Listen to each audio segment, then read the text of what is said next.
Pour le mariage de mon frère, mes parents m'ont arrêté à l'entrée, seule la famille est admise. Tu ne es pas invité. Brisé, je suis parti. 3 jours plus tard, l'organisatrice du mariage m'appelle, « Madame, la facture est de 26 000 €. Comment réglez-vous » J'ai souri et j'ai dit. La voix de la organisatrice de mariage au téléphone était polie, presque gênée. « Madame, le solde restant pour la réception du mariage de votre frère est de 26 000 €. Comment souhaitez-vous régler cela aujourd'hui » Pendant un instant, j'ai honnêtement cru qu'elle avait le mauvais numéro. J'étais assise à ma petite table de cuisine à Lyon, en Auvergne-Rhône-Alpes. La lumière du petit matin filtrait à travers la fenêtre, mon café fumant encore devant moi. Mon téléphone était en haut-parleur, et les mots qu'elle venait de prononcer flottaient dans l'air comme quelque chose d'irréel. 26 000 € pour un mariage auquel je n'avais même pas été autorisé à assister. J'ai pris une lente inspiration et posé la seule question qui ait un sens.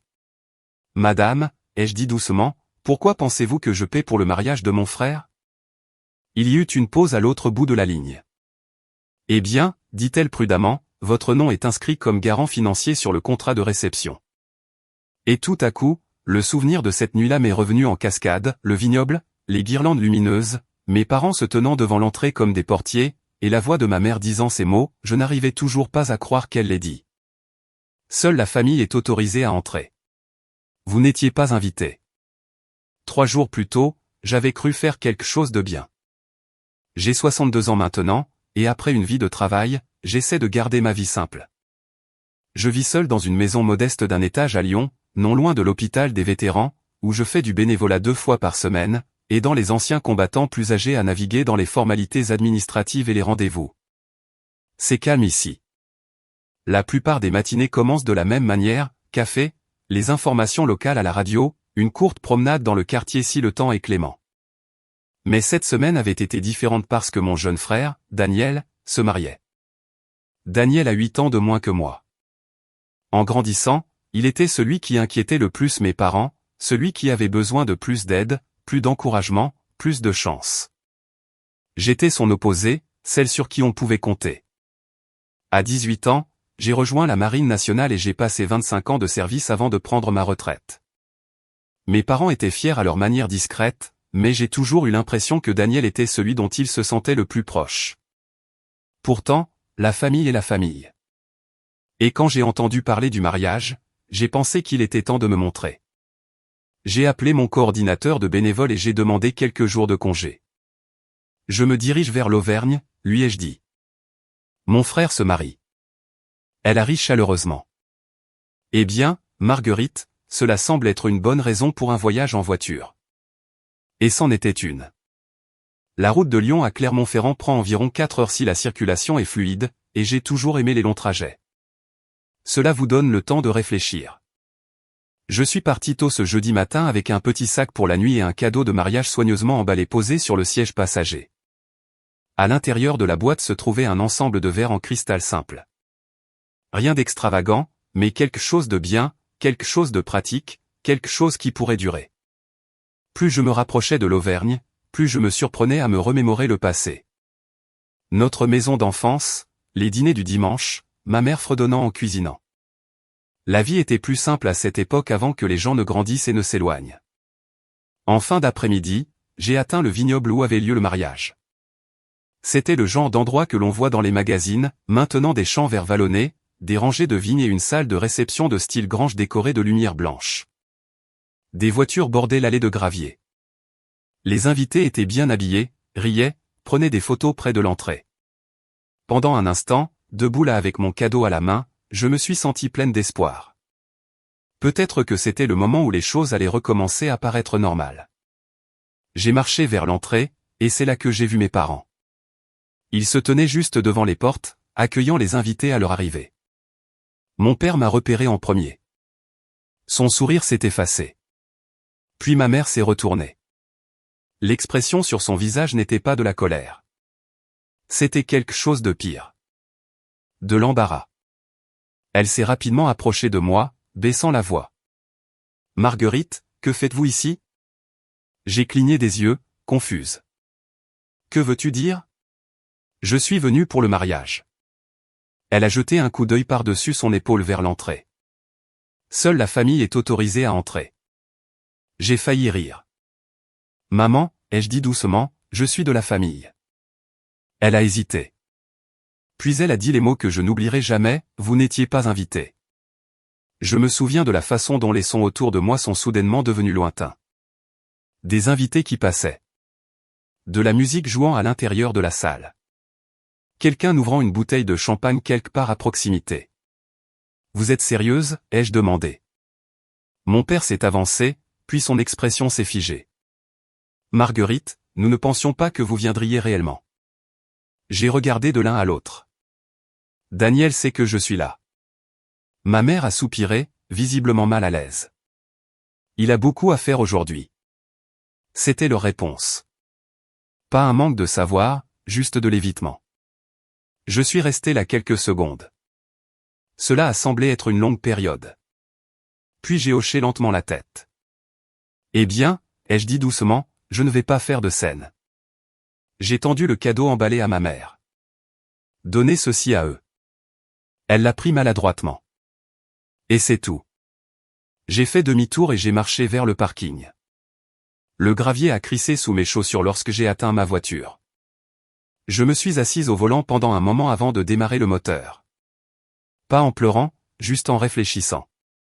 Parfois, le type de douleur le plus profond n'est pas bruyant. Il est silencieux. C'est réaliser que quelque part en chemin, vous avez cessé d'appartenir. Le lendemain matin, j'ai fait ma valise et je suis retourné en Auvergne-Rhône-Alpes. Je n'ai appelé personne et personne ne m'a appelé jusqu'à 3 jours plus tard, lorsque l'organisatrice de mariage a demandé comment j'avais l'intention de payer 26 000 € pour un mariage auquel je n'avais même pas été autorisé à assister. Et soudain, l'histoire n'était pas terminée après tout. Au moment où l'organisatrice m'a dit que mon nom était inscrit comme garant financier, quelque chose en moi est devenu très calme. Pas de colère, pas de choc, juste du calme. À 62 ans, on apprend que lorsqu'une chose n'a pas de sens, la chose la plus intelligente à faire est de ralentir et d'écouter attentivement avant de réagir.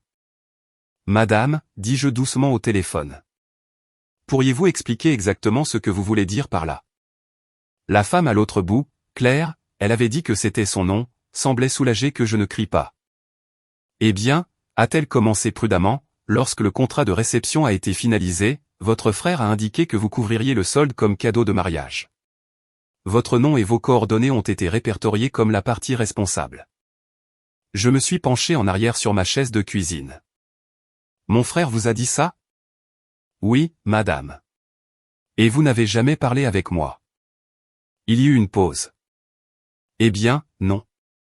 J'ai pris une autre lente inspiration. Claire, j'ai besoin que vous compreniez quelque chose, dis-je calmement. Je n'ai même pas été autorisé à entrer dans ce mariage. Le silence a rempli la ligne. Je suis désolé. Quoi?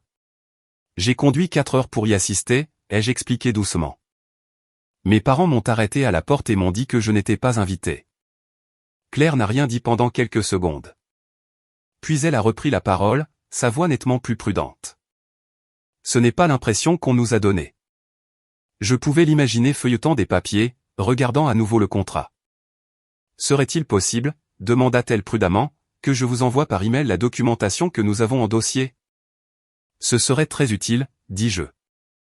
Après avoir raccroché, je suis resté assise là pendant un long moment, regardant par la fenêtre de la cuisine l'érable dans mon jardin.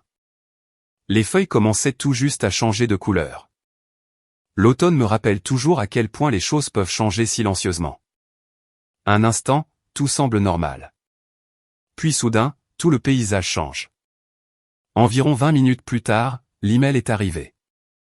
Je l'ai ouvert lentement. Il y avait plusieurs pièces jointes, des factures, des reçus et le contrat de réception. J'ai cliqué d'abord sur le contrat. Bien sûr, près du bas du document, il y avait une section intitulée Garant financier. Et juste là, en lettres tapées nettes, il y avait mon nom, Marguerite. En dessous se trouvait mon numéro de téléphone, mon adresse email. Tout était correct, sauf un détail très important, la ligne de signature sous mon nom. Je l'ai fixé un instant. Ce n'était pas mon écriture. Pas même de près. Quelqu'un avait signé mon nom maladroitement, comme une personne copiant une signature qu'elle n'avait vue que quelques fois. Je me suis de nouveau appuyé en arrière et j'ai frotté mes tempes. Eh bien, ai-je murmuré à la cuisine vide, cela explique quelque chose. Pendant quelques minutes, j'ai ressenti la montée familière de la colère dans ma poitrine, mais la colère ne m'a jamais bien servi. 25 ans dans la marine vous apprennent que réagir trop vite résout rarement quelque chose. Alors, à la place, j'ai commencé à lire. Le contrat indiquait que la réception avait eu lieu dans la salle de grange rénovée du vignoble, dîner pour 140 invités, bar ouvert, orchestre live, buffet de dessert tard dans la soirée. Le coût total s'élevait à un peu plus de 31 000 €. Daniel et sa fiancée avaient versé 5 000 € d'acompte, laissant 26 000 € impayés, et apparemment, ils avaient décidé que j'étais la personne qui couvrirait tranquillement le reste. Je n'ai pas pu m'empêcher de secouer un peu la tête. Pas à cause de l'argent. J'ai été prudente avec mes finances toute ma vie. Une pension de retraite de la marine et un modeste compte d'épargne m'ont permis de vivre assez confortablement. 26 000 € auraient certainement fait mal, mais ne m'auraient pas détruite. Ce qui faisait mal, c'était l'hypothèse, l'idée qu'il croyait que je l'accepterais simplement, paierais la facture et garderais le silence sur le reste. Mon téléphone a vibré doucement sur la table. Un autre email de Claire. Celui-ci incluait le fil de discussion par email entre l'organisatrice de mariage et mon frère. Je l'ai ouvert. Le premier message venait de Daniel. Bonjour Claire.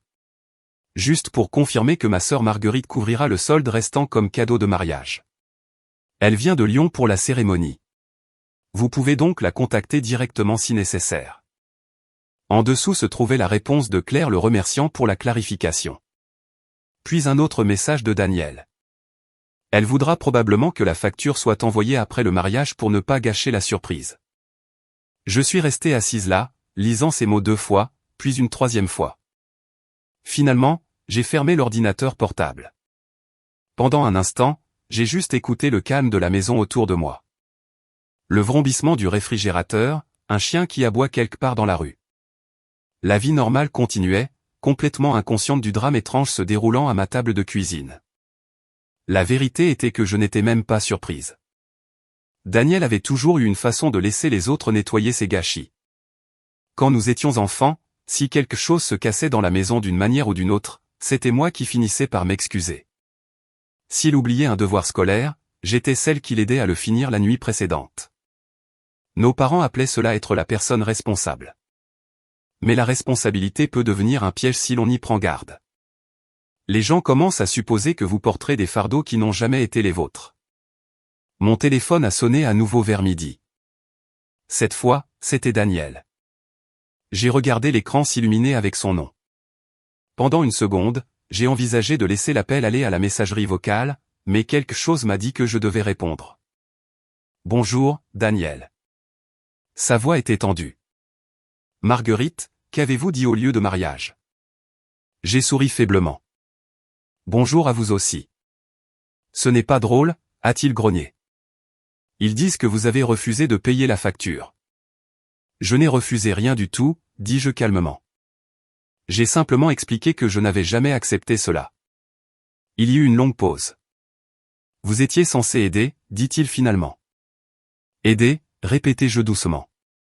Avec la réception, Daniel, dis-je tranquillement. Vous avez dit à l'endroit que je paierais 26 000 €. Vous pouvez vous le permettre. Cette phrase est restée entre nous comme une pierre. Vous ne m'avez pas invité au mariage. Lui rappelai-je. C'était la décision de maman. Pourtant, vous étiez tout à fait à l'aise de mettre mon nom sur la facture. Il soupira bruyamment au téléphone. Vous en faites une affaire plus importante qu'elle ne l'est. Pour la première fois, je sentis quelque chose bouger en moi. Pas de la colère. Quelque chose de plus stable. Non, dis-je doucement. Je pense que vous l'avez déjà rendue exactement aussi grande qu'elle devait l'être. Il n'avait pas de réponse à cela. Et alors que le silence s'étirait entre nous, je réalisais quelque chose d'important. Pour la première fois de ma vie, je n'allais pas me précipiter pour régler les problèmes de Daniel. Cette fois, la responsabilité allait atterrir exactement là où elle devait être. Claire m'a rappelé le lendemain matin.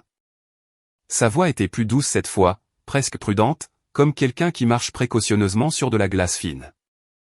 Madame est, dit-elle, Notre service comptabilité m'a demandé de faire un suivi avec vous concernant le contrat de réception.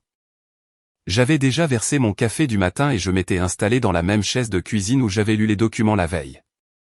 Je m'y attendais, répondis-je. Il y eut une brève pause. Après avoir examiné la documentation que vous avez envoyée, continua Claire, il semble que la signature sur la ligne de garant n'ait peut-être pas été signée par vous. Peut-être pas, dis-je avec douceur. Eh bien, admis-elle, c'est clairement incohérent. J'ai apprécié son professionnalisme.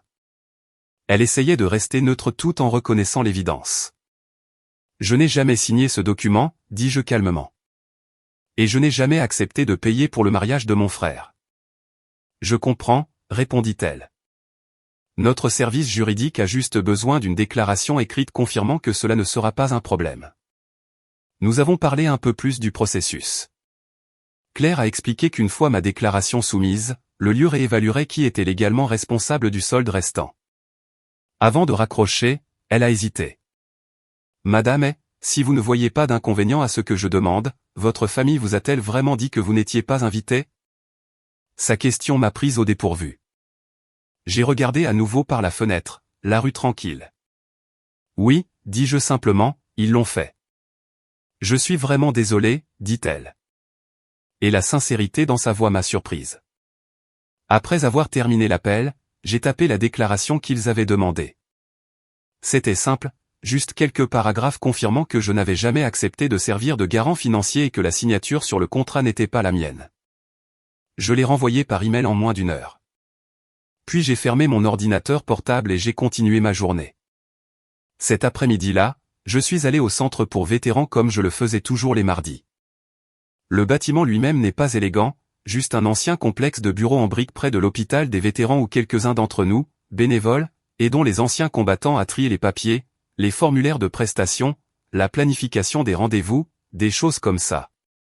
Beaucoup des personnes qui franchissent ces portes sont de plus vieux hommes qui ont servi il y a des décennies et n'ont jamais tout à fait compris le système. Parfois, ils ont juste besoin de quelqu'un d'assez patient pour s'asseoir avec eux et lire les petits caractères. J'ai toujours trouvé du réconfort dans ce genre de travail. Des problèmes qui peuvent réellement être résolus. Des conversations réelles. Rien de tel que le désordre étrange qui attendait à la maison dans ma boîte de réception. Quand je suis arrivé, mon ami Harold était déjà à son bureau habituel. Harold a 73 ans et a fait 2 tournées au Vietnam. Il fait du bénévolat là-bas depuis encore plus longtemps que moi. Il a levé les yeux quand je suis entré. Eh bien, si ce n'est pas Marguerite, dit-il avec un sourire. Je pensais que vous étiez en train de célébrer un mariage. J'ai accroché ma veste à l'arrière de ma chaise. Les plans ont changé, dis-je. Harold a étudié mon visage un instant. Vous allez bien? C'est ça, le truc avec les gens qui ont vécu assez longtemps. Ils reconnaissent quand quelque chose ne va pas. J'ai versé une tasse du mauvais café de la dame et je me suis assise en face de lui. Laissez-moi vous demander quelque chose, dis-je. Vas-y. Si quelqu'un essaie de vous remettre une facture de 26 000 € pour quelque chose que vous n'avez pas accepté, que feriez-vous? Harold a haussé un sourcil. Eh bien, dit-il lentement, d'abord, je m'assurerai qu'ils ont la mauvaise Marguerite. J'ai ri doucement. C'était ma première pensée aussi. Puis j'ai expliqué toute l'histoire. Le mariage, le vignoble, mes parents m'arrêtant à la porte, le contrat avec ma signature falsifiée. Harold a écouté sans m'interrompre, se penchant en arrière dans sa chaise. Quand j'ai eu fini, il a laissé échapper un faible coup de sifflet. C'est quelque chose, dit-il. C'est une façon de le dire.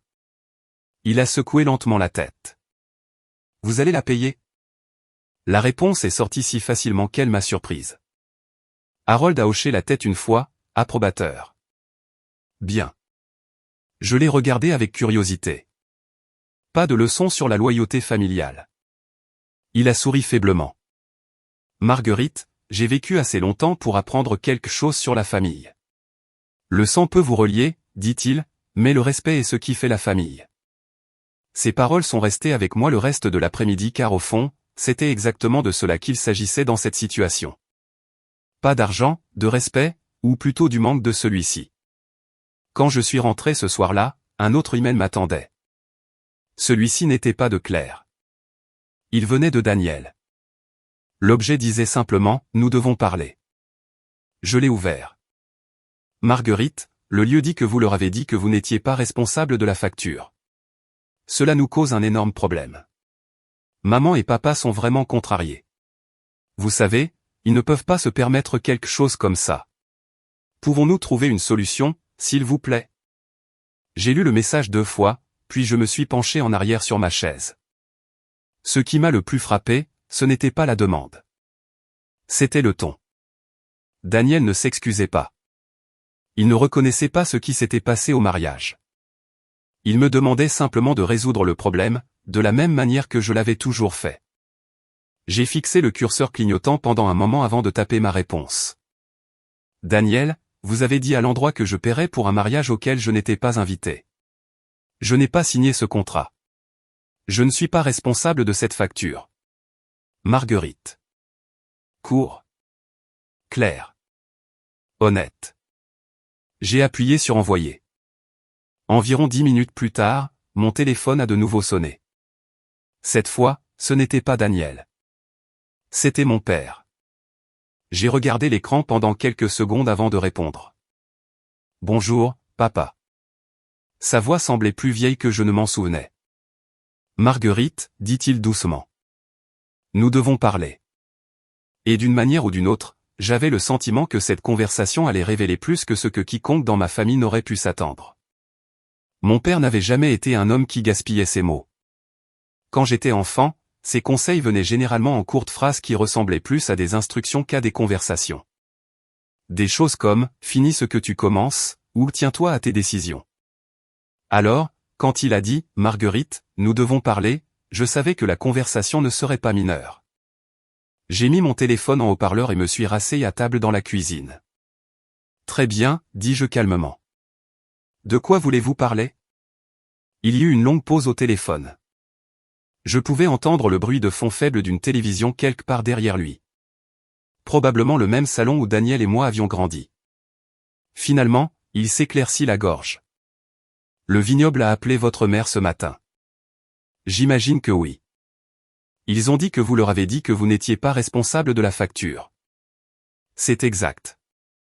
Une autre pause a suivi. Puis il a dit quelque chose qui m'a presque fait rire. Eh bien, nous pensions que vous aideriez, pas que vous vous excuseriez, pas que vous expliquiez. Juste cette supposition tranquille à nouveau. J'ai joint mes mains sur la table. Papa, dis-je doucement, j'ai conduit 4 heures pour assister au mariage de Daniel. Je sais. Vous et maman m'avez arrêté à la porte. C'était un malentendu. Je me suis penché en arrière dans ma chaise. Un malentendu, répétai-je. Eh bien, dit-il lentement en choisissant ses mots avec soin, la fiancée de Daniel voulait garder la liste des invités petite. 140 personnes, c'est petit maintenant. Il n'a pas répondu. Je pouvais entendre sa respiration à l'autre bout du fil. Puis il a dit quelque chose qui a révélé plus qu'il ne le pensait probablement. Marguerite, nous ne pensions pas que vous viendriez réellement. Cette phrase est restée suspendue dans l'air entre nous. J'ai fixé le mur de la cuisine un instant. Vous ne pensiez pas que je viendrais au mariage de mon propre frère. Vous avez été distante pendant des années. J'ai vécu ma vie. Exactement. La voilà. Ce jugement silencieux que j'entendais depuis mes 18 ans. Le moment où j'ai choisi la marine plutôt que de rester en Auvergne. Le moment où j'ai décidé que je n'avais besoin de la permission de personne pour construire ma propre vie. Je ne suis pas sûr comment cela explique la falsification de ma signature sur un contrat, dis-je calmement. Cette fois, le silence a duré plus longtemps. Finalement, il dit doucement, votre mère s'est occupée des papiers. Bien sûr que oui. Maman avait toujours cru qu'elle était douée pour résoudre les problèmes, même si les solutions créaient des problèmes plus importants plus tard. Daniel savait-il que vous avez demandé? Il savait que nous vous demandions de l'aide. Ce n'est pas ce que j'ai demandé. Il n'a pas répondu. Et c'était une réponse suffisante. J'ai fermé brièvement les yeux et j'ai expiré par le nez. Vous avez mis mon nom sur un contrat de 26 000 € sans me demander, dis-je. Vous pouvez vous le permettre. C'était la même phrase que Daniel avait utilisée. Exactement la même. Pendant un moment, j'ai presque admiré la cohérence. Papa, dis-je doucement, il ne s'agit pas de savoir si je peux me le permettre. Eh bien, ce n'est certainement pas une question de savoir si nous le pouvons. Je pouvais entendre la frustration poindre dans sa voix maintenant. Votre mère et moi sommes à la retraite, Marguerite. Nous n'avons pas ce genre d'argent. Je comprends cela. Alors vous voyez le problème. Oui, dis-je. Je le vois. Le problème était que, pendant 62 ans, ma famille avait cru une chose à mon sujet, qu'éventuellement, j'interviendrais et porterais n'importe quel fardeau qu'il placerait sur mes épaules. Et la vérité était qu'il n'avait pas tort. Je l'avais fait toute ma vie. Mais quelque chose dans le fait de me tenir dans ce parking de gravier devant le vignoble avait changé quelque chose au plus profond de moi. Peut-être était-ce l'âge. Peut-être était-ce la dignité. Peut-être était-ce simplement l'épuisement. Je ne paierai pas cette facture, dis-je doucement. Mon père laissa échapper un long souffle. Vous allez vraiment laisser votre frère commencer son mariage enseveli sous la dette? J'ai réfléchi attentivement à cette question. Puis j'ai répondu honnêtement. Non. Qu'est-ce que cela signifie? Cela signifie que Daniel a commencé son mariage en mentant. Un autre long silence. Celui-ci plus lourd que les autres. Finalement, mon père parla à nouveau. Vous avez toujours été têtu.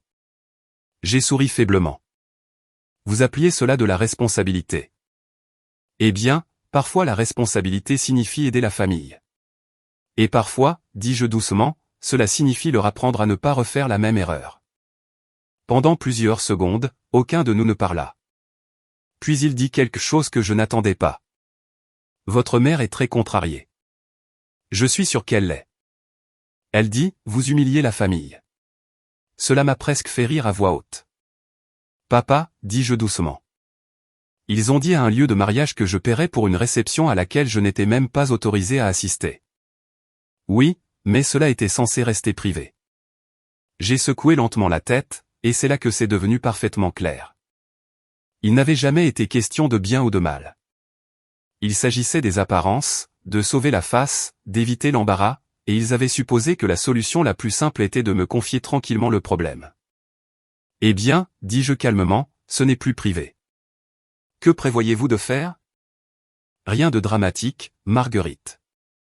Le lieu a demandé une déclaration écrite confirmant que je n'avais pas autorisé le contrat, expliquai-je. Et vous la leur avez donnée? Oui.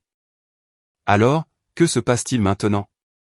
J'ai jeté un coup d'œil à l'email que Claire m'avait envoyé plus tôt dans l'après-midi.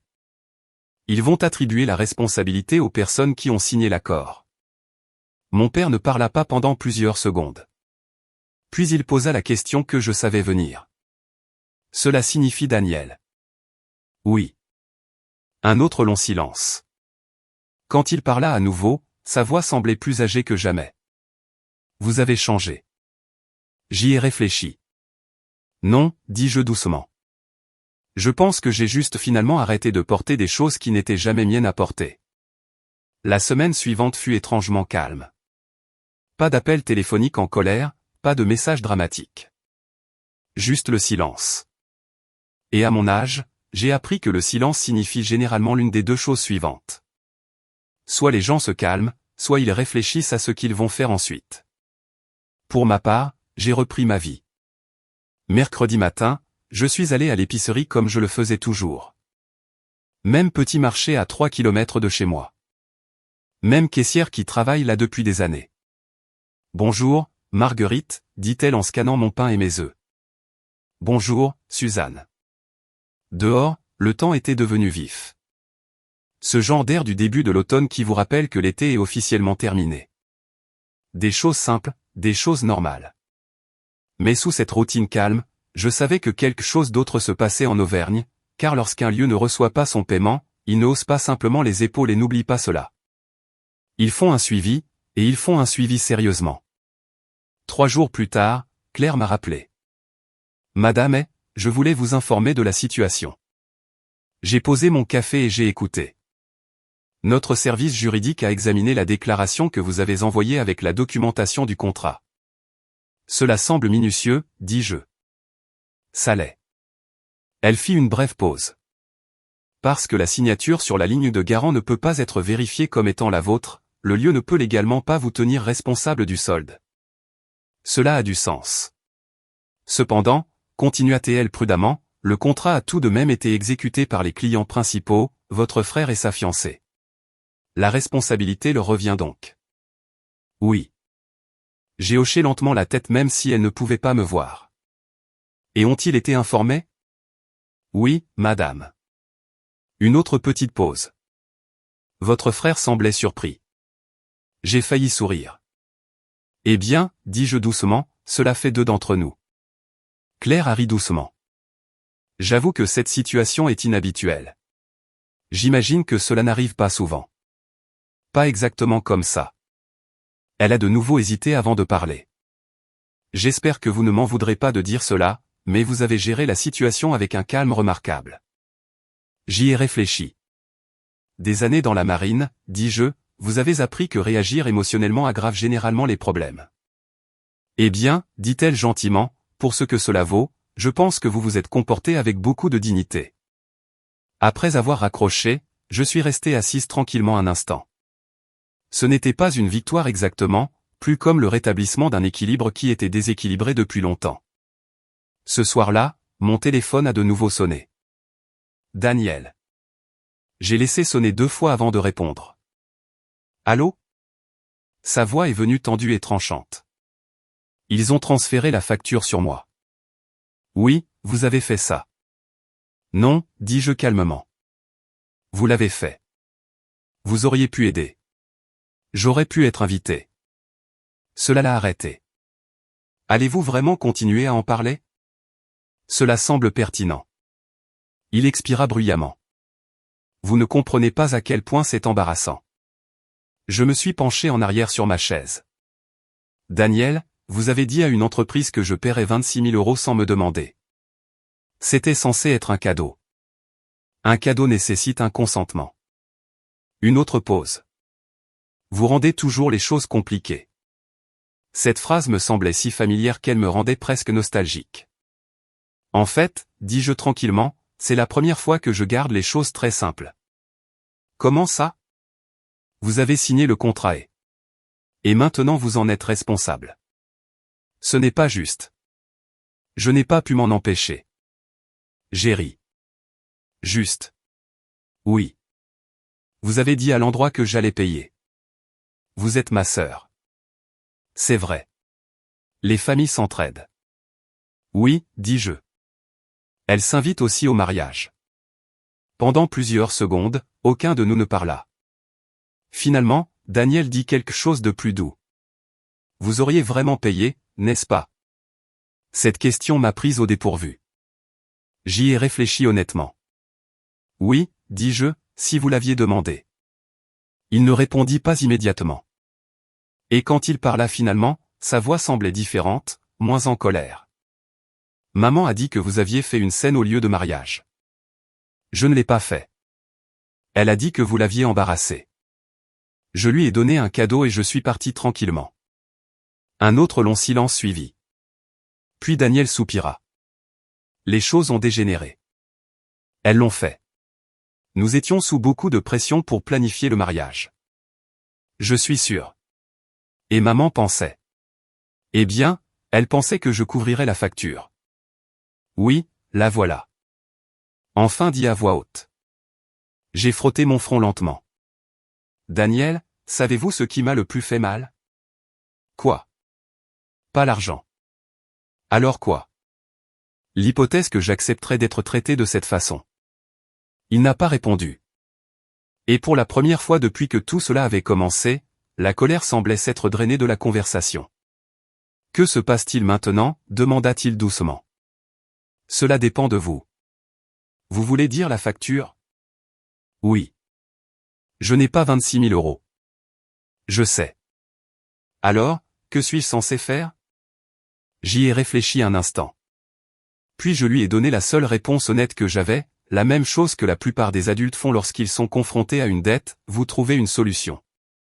La ligne est restée silencieuse pendant plusieurs secondes.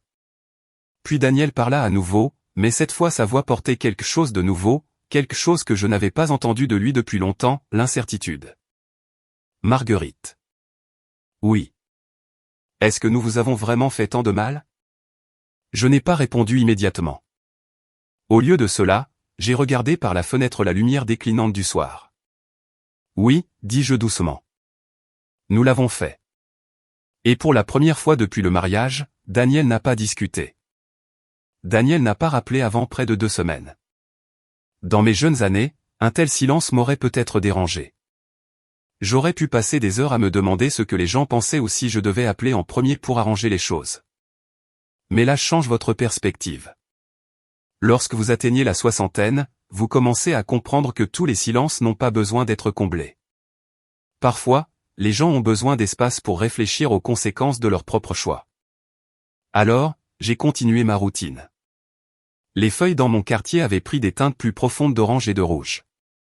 Mes promenades matinales étaient plus fraîches maintenant, et l'air portait cette odeur sèche et terreuse qui me rappelle toujours l'automne en Auvergne quand j'étais enfant. Un jeudi après-midi, j'étais en train de terminer une pile de paperasse au centre des vétérans quand mon téléphone a vibré dans mon sac. J'ai jeté un coup d'œil à l'écran. C'était mon père à nouveau. Je me suis excusé du bureau et je suis sorti dans le petit parking derrière le bâtiment avant de répondre. Bonjour, papa. Pendant un instant, tout ce que j'ai entendu, c'était le vent soufflant à travers les arbres à son bout du fil. Puis il a parlé. Marguerite, avez-vous quelques minutes? J'en ai. Sa voix était plus lente que d'habitude, comme quelqu'un qui choisit chaque mot avec soin. Votre mère et moi avons rencontré Daniel hier. Je me suis appuyé contre la portière de ma voiture. Et ils sont en train d'établir un plan de paiement avec le vignoble. Cela ne m'a pas surprise. La plupart des lieux négocieront une fois qu'ils réaliseront que quelqu'un a réellement l'intention de payer, même si cela prend du temps. Cela semble raisonnable, dis-je. Oui. Il y eut une longue pause. Puis il ajouta doucement, cela va leur prendre plusieurs années. Je n'ai pas répondu immédiatement. Au lieu de cela, j'ai regardé une paire de vieux hommes traverser lentement le parking vers le bâtiment, riant de quelque chose que je ne pouvais pas entendre. La vie continuant comme d'habitude. Vous n'avez pas appelé pour me mettre à jour sur le plan de paiement, dis-je doucement. Non. Une autre pause. Puis il dit quelque chose qui m'a complètement prise au dépourvu. Votre mère veut s'excuser. J'ai cligné des yeux. Je vois. Elle sait qu'elle a mal géré les choses. C'était une façon de le dire. Et Daniel, ai-je demandé. Il est gêné. Cela pourrait être une expérience saine. Mon père a ri doucement. Vous avez toujours eu une façon de dire les choses simplement. Cela vient avec la pratique. Pendant plusieurs secondes, aucun de nous ne parla. Puis il dit quelque chose que je n'attendais pas. Vous savez, quand vous avez rejoint la marine, votre mère pensait que vous vous enfuyiez. M'enfuir de quoi? De nous. J'ai appuyé ma tête contre la vitre de la voiture et j'ai regardé le ciel. Ce n'était pas ça, dis-je doucement. Qu'est-ce que c'était alors? Je construisais une vie. Il réfléchit. Je suppose que nous n'avons jamais tout à fait compris cela. Je sais, soupira-t-il. Quand Daniel était plus jeune, il avait besoin de plus d'aide. Votre mère et moi nous inquiétions constamment pour lui. Je me souviens. Vous sembliez si capable. Cette vieille explication à nouveau. L'enfant responsable. Le fort. Celui qui n'avait pas besoin de soutien. Les personnes capables ont toujours besoin de respect, dis-je tranquillement. Je vois cela maintenant. Une autre pause suivit. Puis mon père dit quelque chose qui me serra un peu la poitrine. Votre mère a pleuré après le mariage. Je n'étais pas sûr de quoi faire de cette information. Pourquoi? Elle a dit qu'elle a réalisé trop tard qu'elle vous avait repoussé. J'ai pris une lente inspiration.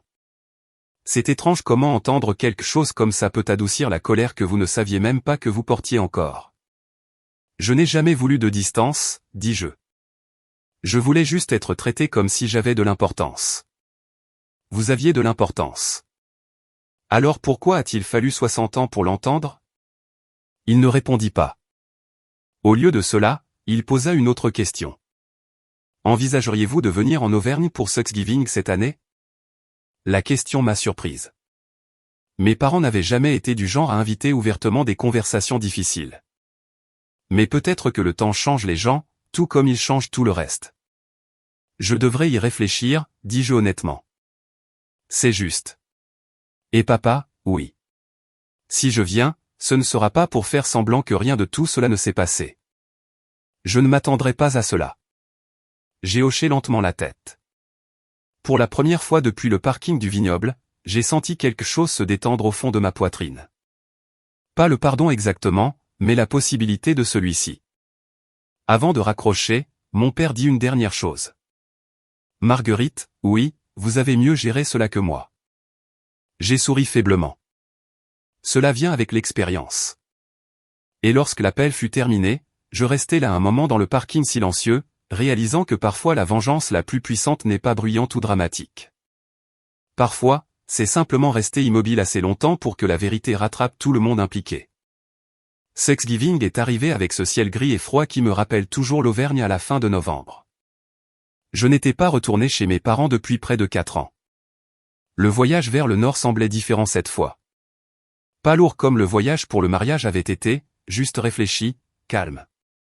J'ai quitté Lyon avant le lever du soleil et j'ai suivi les mêmes autoroutes que celles que j'avais empruntées des semaines plus tôt, regardant le paysage passer lentement des forêts de pins de l'Auvergne aux terres agricoles vallonnées du sud de l'Auvergne. 8 heures donnent beaucoup de temps pour réfléchir. Mais étrangement, mes pensées n'étaient plus en colère. Elles étaient réfléchies. À un certain moment de vos 60 ans, vous commencez à comprendre quelque chose sur la vie. Les gens portent leurs erreurs plus longtemps que leur fierté. Et parfois, il faut une crise pour que les familles disent enfin des choses qu'elles auraient dû dire il y a des décennies. Au moment où je me suis garé dans l'allée de mes parents, le soleil commençait déjà à se coucher. La maison semblait plus petite que ce dont je me souvenais. Drôle comme ça arrive. Quand on est enfant, la maison de son enfance semble énorme. Au moment où l'on y retourne plus tard dans la vie, elle semble presque modeste. Mon père a ouvert la porte d'entrée avant même que je ne frappe. Pendant un instant, nous nous sommes juste tenus là à nous regarder. Il avait vieilli depuis la dernière fois que je l'avais vu. Pas de façon spectaculaire, mais assez pour que les années soient maintenant visibles dans les lignes autour de ses yeux. Salut, papa. Salut, Marguerite. Puis il s'est écarté. Entre. La maison sentait exactement la même chose qu'elle l'avait toujours fait le jour de Thanksgiving, dinde, farce et la tarte à la citrouille de ma mère. Maman était debout dans la cuisine quand je suis entré. Elle s'est retournée lentement quand elle a entendu mes pas. Pendant un moment, aucun de nous ne parla. Puis elle a fait quelque chose qui m'a surprise. Elle s'est approchée directement et m'a serré dans ses bras. Pas le genre d'étreinte polie que les familles échangent parfois. Une vraie. Serrée. Je suis désolé, murmura-t-elle. Juste 2 mots. Mais après 62 ans, ils avaient du poids. Quand elle s'est reculée, ses yeux étaient humides. J'ai très mal géré le mariage, dit-elle doucement. Oui, répondis-je doucement. Elle hocha la tête. Je pensais que si nous mettions votre nom sur le contrat, vous aideriez tranquillement et que tout s'arrangerait. Cela vous ressemble bien. Je n'avais pas réalisé à quel point cela vous ferait mal. J'ai regardé autour de la cuisine. Même table, même placard, même endroit où tant de disputes et de conversations avaient eu lieu au fil des ans. Ce n'est pas l'argent qui m'a fait mal, dis-je. Je le sais maintenant.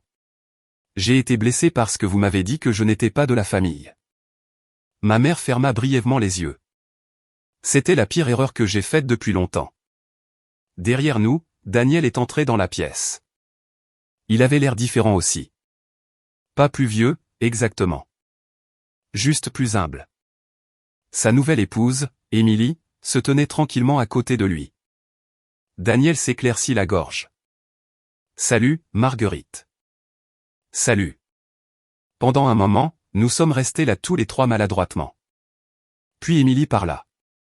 Je suis vraiment contente que vous soyez venus. Sa voix était gentille, sincère. Merci, dis-je. Daniel a déplacé son poids inconfortablement. Je vous dois des excuses. Oui, dis-je. J'ai eu tort de mettre votre nom sur ce contrat. Oui. Je pensais. Je ne sais pas. Je pensais que vous couvririez et que nous réglerions ça plus tard. Cela semble être la tradition familiale. Il a réussi un petit sourire gêné.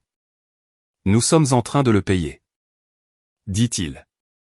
Le vignoble a mis en place un plan de paiement. J'ai entendu dire. Cela va prendre quelques années. C'est tout à fait acceptable. Il a semblé surpris. Vous n'êtes pas en colère. J'ai réfléchi attentivement à cette question. J'étais en colère, dis-je. Mais la colère a une date de péremption. Daniel hocha lentement la tête.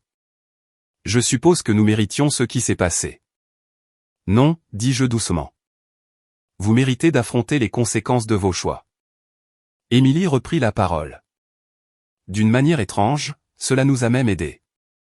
Nous la regardâmes tous. Elle haussa les épaules. Daniel et moi avons dû nous asseoir et régler nos finances ensemble. Vraiment les régler. Daniel a ri doucement. Il s'avère que le mariage commence avec beaucoup de tableurs. Ce n'est pas la pire des bases, dis-je. Le dîner ce soir-là fut plus calme que les dîners de Thanksgiving ne l'étaient quand nous étions plus jeunes. Mais il était aussi plus honnête. Nous avons parlé du travail, de la retraite, du travail d'enseignante d'Émilie, de mon travail de bénévole auprès des anciens combattants. Et pour la première fois depuis des années, personne n'a prétendu que notre famille était parfaite. Plus tard dans la nuit, après que la vaisselle fut faite et que tout le monde fut allé se coucher, mon père et moi étions assis ensemble dans le salon, la même pièce où il avait regardé des décennies de matchs de football et de journaux télévisés. Vous savez, dit-il pensivement, j'ai toujours pensé que la force signifiait résoudre les problèmes de tout le monde. J'ai souri faiblement. Beaucoup de gens le pensent, mais en vous regardant ces dernières semaines, j'ai réalisé quelque chose. Quoi donc? La force peut aussi signifier refuser de porter des problèmes qui ne sont pas les vôtres. J'ai hoché la tête. C'est quelque chose que la marine m'a appris. Il se pencha en arrière dans son fauteuil. Je suis fier de vous, Marguerite. Les mots ont atterri doucement mais profondément. À 62 ans, entendre cela comptait toujours, plus que je ne l'aurais imaginé. Avant d'aller me coucher cette nuit-là, je me suis tenu près de la fenêtre de mon ancienne chambre d'enfant et j'ai regardé la rue tranquille de l'Auvergne. Le mariage, la facture, les appels téléphoniques. Tout cela avait commencé comme une histoire de trahison.